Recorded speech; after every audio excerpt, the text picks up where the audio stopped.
2024 two-door Bronco WildTrack. Performed the rear seat delete. I picked up a 4x4 sheet of 1/2-inch plywood from Home Depot and had them cut it into a couple of pieces so I could get it in the truck and bring it home. The indoor-outdoor carpets from Menards.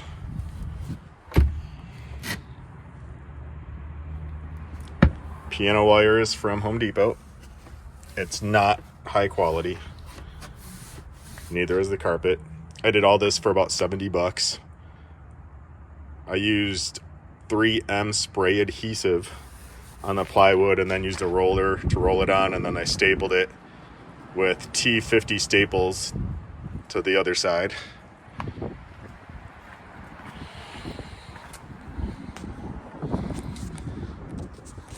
Got this idea from another person on YouTube with the hinge.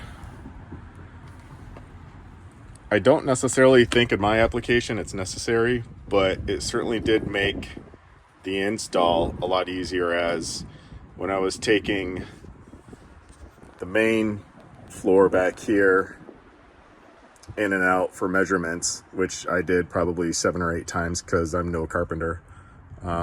Like I said, it made it a lot easier. But overall,